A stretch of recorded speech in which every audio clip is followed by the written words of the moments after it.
भी नहीं दिया, उन्होंने भी नहीं दिया। नहीं, चार सीट देने को तैयार हुई थी कांग्रेस। तो आप ये कह रहे हैं कि अगर केजरीवाल मुंह बंद करके, नहीं आप कह रहे हैं केजरीवाल मुंह बंद करके हरियाणा में 4 सीट ले लेते तो ईमानदार रहते, नहीं लिए आप हार गए तो आप कह रहे हैं बेईमान। आप कौन से सच्चे हैं? डिफरेंस तहसीन एक बात और समझा दीजिए। नहीं ठीक है, इससे आगे निकलते हैं। एक बात आप ये समझा दीजिए, कभी तो आप इंडी अलायंस में एकदम केजरीवाल का हाथ थामे हुए नजर आते हैं, कभी आप आके कह देते हैं फर्जीवाल है, इसको तो कांग्रेस को नुकसान करने में सबसे बड़ा हाथ इसका रहा है, अभी आप खुद ही कह रहे हैं। और कहीं ये भी थ्योरी चल रही है कि कांग्रेस ये समझती है कि भारतीय जनता पार्टी रहे और कांग्रेस रहे, बस ये सिनेरियो होना चाहिए देश में, ये बाकी पार्टियां जो हैं वो खेल बिगाड़ने वाली पार्टियां। क्या ऐसा है? नहीं, देखिए मैंने हमेशा से कहा था आम आदमी पार्टी का जन्म कांग्रेस के विरोध हुआ था। उन्होंने कांग्रेस के बारे में झूठ बोला था, स्वर्गवासी शीला दीक्षित जी के बारे में कहते जब आप एक मंच में आते हैं उनको लेके इंडी के नाम पर ही, तो ये सब भूल जाते हैं। इंडिया अलायंस या तो आप तभी आप कहते हैं भारतीय जनता पार्टी को रोकने के लिए। इंडिया में लास्ट ए अलायंस क्यों कहते हैं? इंडिया अलायंस क्यों कहते हैं? बीजेपी पार्टी क्यों कहते हैं? बीजेपी पार्टी कब बोलते हैं? अरे इंडी में आगे कोई अलायंस है? कुछ भी बीजेपी पार्टी एनडीए अलायंस कब सुना? एनडीए बोलते हैं। हाँ। मैं ये मानता हूं कि अरविंद केजरीवाल जी की लिबर्टी के लिए खड़ा होना सही। नहीं, आप ये बताइए। अच्छा, अरविंद केजरीवाल की लिबर्टी, वाह बॉस वाह। लेकिन जो वाह वाह वाह, जब आपका मन किया अरविंद केजरीवाल बेईमान हो गए, जब मन किया उनकी लिबर्टी हो गई। अगर दिल्ली लोकसभा में गठबंधन नहीं करते आम आदमी पार्टी के साथ, कांग्रेस दो लोग चीज में पर्दाफाश करूं। 4 रोज पहले पूनम वाला ने, तहसीम ने एक चिट्ठी लिखा था मल्लिकार्जुन खड़गे सोनिया गांधी का, उसमें ये सारा चीज निकला है। पूछा सच्चे झूठ है, पूछ लो मेरा सामने। वो छोड़ दीजिए, वो उस चिट्ठी में क्या था? चिट्ठी में क्या है? चिट्ठी में ये लिखा है लेफ्ट पार्टी से आप हाथ मिलाओगे खत्म हो जाओगे आप, आम आदमी पार्टी से हाथ मिलाओगे खत्म हो जाओगे आप। तो कांग्रेस सुनिए ना पर सर, वो लेफ्ट पार्टी से हाथ मिला ही नहीं रहे, वो तो लेफ्ट पार्टी को कंधे पे बैठाए हुए हैं। हाथ कहाँ मिला रहे? कल नरेंद्र मोदी ने कहा ना खुद नक्सल। अच्छा थोड़ा सा एक मिनट, अजीज भाई बहुत देर से बैठे हैं। अजीज भाई सॉरी क्योंकि इतना दिल्ली हो गया तो हम जो है वो यूपी को भूल गए। सॉरी, अपनी बात पूरी। मेरा एक स्टेटमेंट 10 सेकंड।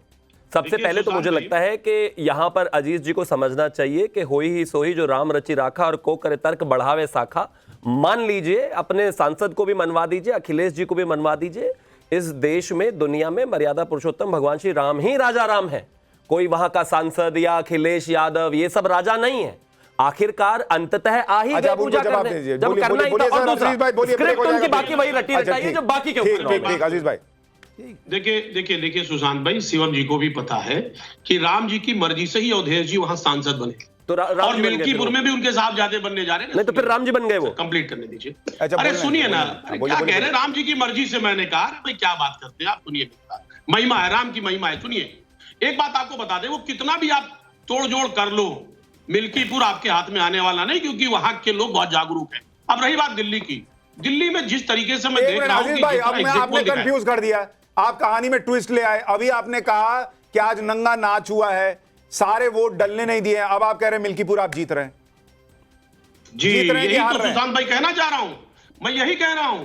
इतना सब होने के बावजूद वहां की जनता लगातार बिल्कुल अटूट प्यार, मतलब आपने उसके लिए भी गुंजाइश रखी हुई है कि आपका दावा सही ना हो तो आप कह दें कि तो मैंने कहा था कि ऐसा होने वाला है। मैंने तो कहा था, अरे सर सुनिए ना, अरे सर सुनेंगे नहीं, सर सुनेंगे नहीं, ऐसे नहीं होता है ना डिबेट ये। सर कंफ्यूज ना होइए, देखिए नंगा नाच हुआ, इसमें कोई दो राय नहीं, सबने देखा, आपके चैनल ने भी दिखाया और देश के तमाम चैनलों ने दिखाया। ये हम थोड़ी कह रहे हैं कि नहीं हुआ, लेकिन उसके बावजूद भी वहां की जो जनता का अपार मोहब्बत है, प्यार है, वो समाजवादी पार्टी की। ठीक है, 8 तारीख को बस इसी पे कायम रहिएगा सर। नंगा नाच हुआ, लेकिन उसके बाद आप लोग अगर हारे तो फिर उस पर रहिए। सर एक छोटा सा ब्रेक, सर एक छोटा सा ब्रेक। दिनेश भाई जल्दी से 9 एग्जिट पोल बता दीजिए, फिर हम ब्रेक लेते हैं। ये देख लीजिए, आपको ये तो बता ही चुके थे हम कि 8 में से 7 ये बता रहे हैं कि भारतीय जनता पार्टी सरकार बना रही है। अब इसमें जुड़ गया है ICPL, एक और जुड़ गया। ये बता रहा है, एकदम कांटा बता रहा है। देखिए 31, 36 और 33, 38 ये दे रहा है। ये अब ये एक गुंजाइश रह गई थी, तो ये भी पूरी हो गई। 31 से 36, 33 से 38, कुल मिलाकर अभी का लब्बो लुआब ये कि 9 में से 7 ये कह रहे हैं कि कंफर्टेबली भारतीय जनता पार्टी सरकार बना रही है। एक ये कह रहा है उनमें से कि नहीं, आम आदमी पार्टी सरकार बनाएगी, और एक ये बता रहा है मुकाबला कांटे का रहेगा। तो मतलब 7-2 का मामला चल रहा है अभी।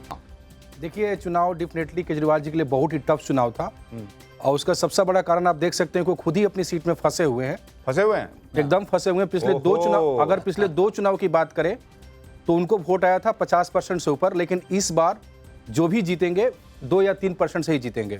अच्छा 1500 से 35 के बीच। मतलब ये रंजीत जी बहुत दिलचस्प है कि केजरीवाल जी फंसे हुए हैं और उनकी सीट फंसी हुई। अभी कुछ ही देर में एग्जिट पोल में के नतीजे आएंगे तो हम आपको ये भी बताएंगे कि नई दिल्ली की वो सीट जहां से केजरीवाल लड़ रहे हैं वो मामला फंसा है या नहीं फंसा है। आप कुछ कह रहे थे। मैं कह रहा था कि मतलब इसमें तो कोई दो मत नहीं है कि जैसा दोनों लोगों ने कहा कि केजरीवाल अपने पॉलिटिकल कैरियर के सबसे मुश्किल दौर में है, सबसे मुश्किल लड़ाई लड़ रहे हैं, सही बात है ना। और इसमें क्या नतीजा आएगा ये देखना बहुत दिलचस्प होगा। हमारे साथ बाकी मेहमान भी जुड़े हुए हैं। गोपाल कृष्ण अग्रवाल हैं जो कि बीजेपी के प्रवक्ता हैं, जगदीश शर्मा कांग्रेस के नेता हैं, तारिक खान स्पोक्स पर्सन है समाजवादी पार्टी के, और इसके अलावा सज्जन कुमार सेफोलॉजिस्ट और ऋतुराज झा स्पोक्स पर्सन के तौर पे आम आदमी पार्टी से हमारे साथ जुड़े हुए हैं। आप सब लोगों का बहुत बहुत स्वागत है। ऋतुराज जी, भाई अंजलि राय हैं। अच्छा, अंजलि राय हैं, ठीक है। अंजलि जी आपका बहुत बहुत स्वागत। तो अंजलि जी, सवाल यही है कि जैसा कि अभी हमारे शुरुआती दो जो मेहमान हैं उन्होंने कहा कि भाई आम आदमी पार्टी अपने पूरे, हालांकि बहुत लंबा इतिहास नहीं है, लेकिन 10 साल के 12 साल के इतिहास में सबसे मुश्किल दौर में है और सबसे मुश्किल लड़ाई लड़ रही है। क्या आप लोग भी ऐसा महसूस कर रहे हैं? मतलब प्रवक्ता बदले हैं, सरकार तो नहीं बदल जाएगी। मुश्किल लड़ाई तो आप ठीक कह रहे हैं। मुश्किल लड़ाई इसलिए है कि जितनी गुंडागर्दी इस बार हो रही है और जिस तरह से सरकारी एजेंसीज हमको फेवर नहीं कर रही हैं, इंसाफ नहीं कर रही हैं, और जिस तरह से भारतीय जनता पार्टी साम दाम दंड भेद का इस्तेमाल इस बार कर रही है, वो कभी भी ऐसा नहीं हुआ था। पहले इलेक्शंस हुए थे, जितना थोड़ा बहुत करते थे, लेकिन इस बार तो हद ही हो गई है। हर जगह पर इतनी शिकायतें आई, लेकिन ना तो इलेक्शन कमीशन सुनने को राजी है, ना ही पुलिस हमारी शिकायतों को अटेंड कर रहा है, और हर जगह पर ये कहीं पर पैसा बांटा जा रहा है, कहीं पर गुंडागर्दी हो रही है, लेकिन कोई किसी तरह की सुनवाई नहीं है। मुश्किल इसीलिए है क्योंकि हमारे लोगों तो इस मुश्किल के बावजूद आप लोग जीत रहे हैं या हार रहे हैं? बिल्कुल जीत रहे हैं। फिर तो दिक्कत क्या, फिर मुश्किल का है, फिर तो सब बढ़िया बम बम है। आखिरकार जीत ही मायने रखती है, बाकी तो चीजें तो मायना तो जीत ही रखती है, लेकिन ये है कि आपने कहा मुश्किलों की बात की, तो हमें लड़ना। ठीक है, गोपाल जी का एक रिएक्शन लूं ब्रेक के पहले। गोपाल कृष्ण अग्रवाल, आप लोगों ने बहुत मुश्किल खड़ी की, बहुत प्रयास किया, पैसा बांटा, वो बांटा, सब किया, लेकिन आम आदमी पार्टी की प्रवक्ता कह रही है कि जीत तो वही रही है। नहीं, देखिए, हमने किसी के लिए मुश्किल नहीं खड़ी की है। आम आदमी पार्टी के अपने कारनामे हैं जिनने उनके लिए मुश्किल खड़ी की है। अगर एक्साइज घोटाला करोगे, शीश महल में रहोगे और जनता के लिए यमुना साफ करने का 5 साल में प्रतिज्ञा करोगे, नहीं तो वोट नहीं देना, और अब कहोगे 5 साल और दे दो, तो ये मुश्किलें इसी बात की है। आप जो प्रॉमिस कर रहे हैं उसको डिलीवर नहीं कर रहे। गवर्नेंस, देखिए, दिल्ली एक ऐसा शहर है जहाँ